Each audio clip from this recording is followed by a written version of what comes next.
The 2024 Qatar Grand Prix finished up today. I waited a little bit to do this because there was a lot that kind of happened after the race, and I just kind of wanted to see where it all played out. So we're going to go over it lap by lap, all the big moments. Before we get started, a couple of bullet points, some main things that are going to be talked about today. Okay, one, Hamilton complains about the car the entire fucking race. Surprise, surprise! It's been 2024 all year. He's been doing that. Alonso rages about the car, specifically the straight line speed. Yuki Tsunoda got bullied in the midfield, especially on the straights today.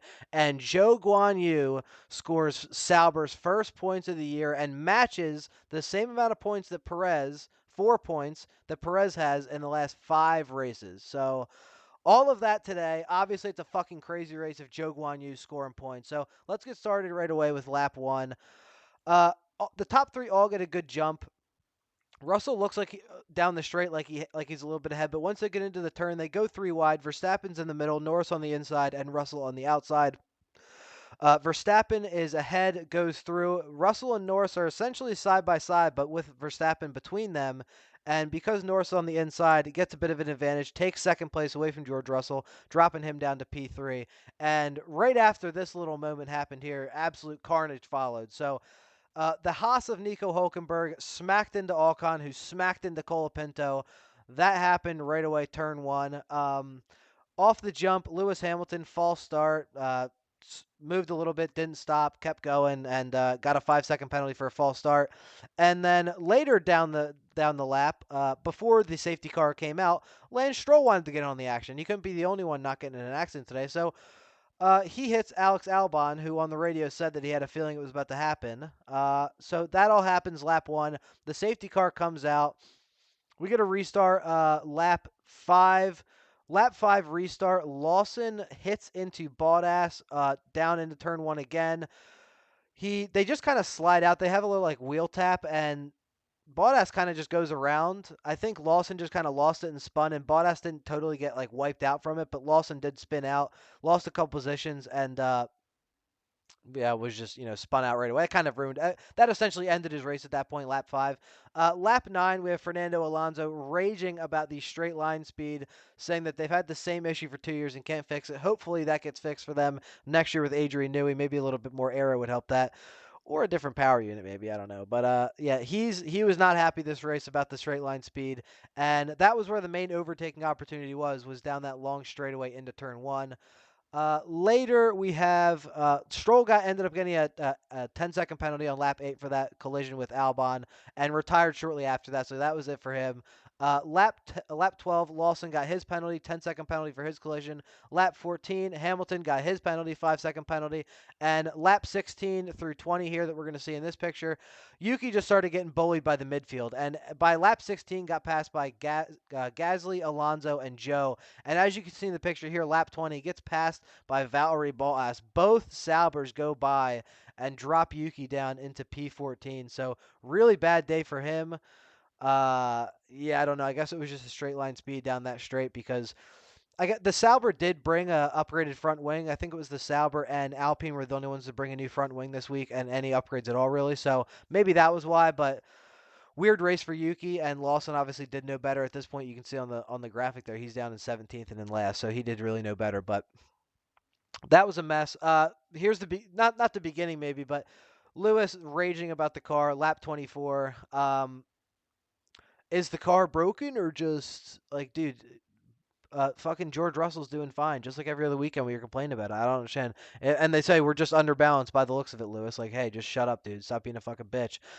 George Russell, a couple laps earlier, lap 21, took the first pit stop out of the front running group, I guess trying to undercut, and that really did not pay off for him. 7-second stop and some stoppages coming up that he could have pit during, and really kind of shot himself in the foot with this pit stop here. Lap 30. This is where it all starts, boys. Okay, so lap 30, we see the mirror that we find out later is of Alexander Albon on the off the it's off the racing line on the main straightaway. and it's just kind of sitting there, and it's his mirror. So that's obviously an issue. If somebody runs over that, that's going to be a major issue. So lap 30 is when we first see it. No intervention at all at this point. They just let it go until lap 34. Finally, as you can see it here, blowing up behind Valtteri Bottas because he had to. He's in the back here. He's in 17th. He's moving over here for Leclerc and Piastri to go through, and by moving over, he goes on that offline and must not have seen it, and just absolutely destroys the mirror, sending it into a million fucking pieces. So I even did the math and looked at it. At this point, it was about 59 minutes and 17 seconds into the broadcast, and it took them over 2 minutes until over 2 minutes and two punctures, one for Lewis Hamilton, as you can see here, and another for Carlos Sainz. Two of the more front runners too that came through that main straightaway right after that explosion happened, and both ended up with punctures. It took them over 2 minutes to finally call a safety car out. It was from 59:17 in the broadcast to 1 hour, 1 minute, and 41. So almost 2.5 minutes it took them to finally call a safety car after it got blown up on the main straightaway. Unbelievable. They just got rid of the last guy, Niels Wittick, the last race director, and now it's Rui Marquez, and he's brand new, and over 2.5 minutes to call a safety car here. It's on the main straight, the fastest part on the entire circuit. Why are we not calling a safety car as soon as you see a mirror explode into a million pieces? Why is that even a question? Unbelievable. So they send everybody through the pits for the safety car. Obviously, they want to avoid the main straightaway because that's where the explosion happened, right? And everyone pits at this point. The front runners, Verstappen and Norris, held out. They didn't pit to that point, so they got to use the safety car for a free pit stop, essentially. And they did not lose any track position. Russell, on the other hand, had already pit for the hards, and with 21 laps left here, he could have easily gone back to the mediums and pit in the safety car, gone back to the mediums when everybody else pit. They put him back on the hards, and he was not happy about that. So the first stint on the mediums was 21 laps, and everybody else did longer, and they put him back on hards to finish out the race here. So I agree. I don't know why the fuck they would do that, but on the restart here, lap 40, Verstappen gets a really bad start. Looks like he did not have any grip coming around this the last turn into the straightaway. Norris is on his ass, and momentarily, even the scoreboard here shows that Norris gets ahead. But they go wheel to wheel into turn one. Verstappen on the inside. He's not losing that position. He does not lose when he's on the inside, and maintains the position. Lando is very close, but at the same time, on the restart, more carnage. Perez spun off, claiming that he lost the drive for his car, so I guess like the power steering or whatever. He ends up pulling over to retire. Not sure if that was true. He could have just spun out and just retired out of just embarrassment. Who even knows at this point? Hulkenberg at the same time, he just spun out on a turn. They're very high speed turns, and he just overcooked it a little bit, I guess, and spun in a little too much and was beached. He was out of the race at that point too. And at this point, we see that the stewards are investigating Lando Norris for not slowing down under yellow flags, which Verstappen had said earlier in the race on the radio and asked. He didn't say he didn't stop under yellow flags. He asked on the radio, Verstappen did earlier, did Lando lift on the straightaway under the yellow flags? He asked. He didn't claim anything.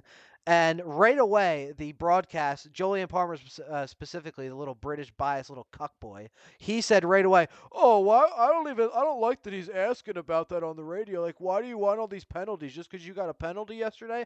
Like, dude, shut the fuck up. It's a standard 10-second stop and go penalty for this. I looked it up, and it's not really worth doing another video on it because Lando even agreed that it was a fair penalty. So there's really no point in trying to prove anything. But a 10-second stop and go penalty is standard for not slowing down under the yellow flags, and they found that he didn't. And at that point, Verstappen was about 1.8 up on him, and because he didn't lift on that yellow flag, got to about 1.2 seconds. So he closed the gap pretty considerably because Verstappen lifted under the yellow flag on the straightaway, and Norris didn't. So maybe a 10-second stop and go penalty, which is essentially a 30-second penalty, like ending your race for most people. Maybe that seems severe, but that's the standard penalty for this, and that's what they ended up giving him. After the safety car, ending lap 42, almost done here, 15 laps left. Hamilton on the radio asked what position am I? Is it P12? He says, guys, the car's messed up, mate. The car's messed up. Fucking bitch, dude. Yeah, good. Hey, if you're a Ferrari fan, good fucking luck, dude. Good luck. I'm so glad he's not coming to any team that I want to fucking support. God damn, dude. He is going to be a mess next year. They were so much. We'll do another. We'll talk about that later. But they're Ferrari's fucked next year. Lap 43, another restart. Verstappen, much better restart this time, and Norris is under pressure from Leclerc. Ends up holding him off into turn one with 15 laps to go, but was had to defend him to the inside, to the outside through that first turn, and allow Verstappen to get a little bit of a lead because of that. On the restart, Albon hit Magnussen, and during the replay, we finally get the note that Lando is hit with the 10-second stop-and-go penalty for not slowing down, and he had to serve that within the next two laps. And at that point, he was within a second of Verstappen ahead, and they would have, activated DRS again, but he had to serve the penalty, and that sent him back to the back of the grid. Lap 47, Hamilton is hit with another penalty, this time for speeding in the pit lane, and it just, when it rains, it pours, I guess, and he was not happy about that. A couple laps later, Kevin Magnussen gets his revenge on Alexander Albon, lap 50. We get a fuck off from Kevin Magnussen, probably one of the last ones we'll get from him, and goes around the outside of Albon into turn one. Nice move by him. Albon, again, for that incident with Magnussen, lap 54, 3 laps left, gets penalized, 10 seconds, again, just ending his race at that point for that collision with Kevin Magnussen. And lap 57, we get your winner, Max Verstappen, coming across the line 6 seconds ahead of Leclerc, reminds everyone why he's the champ, and in a slightly anticlimactic finish because we didn't get to see the full battle between Max and Lando play out, which does suck, but that's don't cheat, I guess. You know what I mean? Don't not follow the rules. To Lando's defense, he did say that he didn't see the flags at that point. Verstappen obviously saw it was it wasn't a screen. It was a double yellow physical flag, and I guess he didn't see it. I mean, they're going so fucking fast. I can understand it. Just like I can understand that Bottas didn't see a mirror sitting in the middle of the straight. Probably wasn't expecting for a mirror to be in the fucking straightaway. He probably would have expected a flag or somebody to say something. So fuck the race director. Get rid of him too. Obviously at this point, you put him in for a couple races. He's already fucking up like this. Unbelievable. But other than that, obviously a crazy race. We get Guan Yu Zhou, not only driver of the day, but he scores 4 fucking points, which, like I said, is the exact same amount that Checo has over the last 5 races, which is just pathetic. And scores the first points of the season for Sauber. Somewhat poetically, Verstappen wins his 63rd race, overcoming the penalty brought by number 63 George Russell, with which just seems fitting and furthers the gap to Lando to 80 points, who is now under serious pressure from Charles Leclerc behind. And it all comes down to Abu Dhabi next weekend because Leclerc is only 8 points behind Lando, and Ferrari are only 19 points back in the constructors. The constructors probably more out of reach, but 8 points to Lando between Leclerc. I mean, that's almost what is the difference between winning and second is 7 points. So he's gonna have to be Leclerc's gonna have to win, and Norris's gonna have to get third. But it could happen, man. Crazier shit's happened. Really good race. A lot of overtakes, a lot of action. Obviously, a much better race for not being so hot this year. If it was even hotter and the tire deck was an even bigger issue, that would have just kind of ruined it. But because of what kind of how the climate was this year, it ended up working out. Um, Verstappen after the race, I don't know whether he said it after the race or whether it just came out after the race, was not happy with George Russell and was essentially saying the rumors had came out that before the race in the driver's briefing that he had said to Russell, like, I'm going to get that position back that you took, pretty much, and had also confronted Russell at the driver's parade, supposedly, allegedly, and said, like, I hope you and your FIA buddies are real happy with what you're doing here. So there's beef there. He also said outright that George Russell acts like a nice guy, and then he isn't a nice guy, and he wants nothing to do with him. So serious beef brewing there. Russell's shown himself to be a contender this year, so that'll be interesting going into next season because we know Mercedes is going to stay pretty competitive, especially going into 2026. So that's something to look forward to. You know what I mean? If Lando can't fucking get the job done and get there, hopefully somebody will be able to push for Verstappen moving forward. But really good race. Couldn't have really predicted what the fuck happened. I mean, so many DNFs. There was like 5 or 6 DNFs. A lot of penalties too. Really busy day for the fucking stewards. Jesus, man. There was like a dozen penalties practically. So let me know what you guys think of the race. We have one more left on the season, Abu Dhabi next weekend.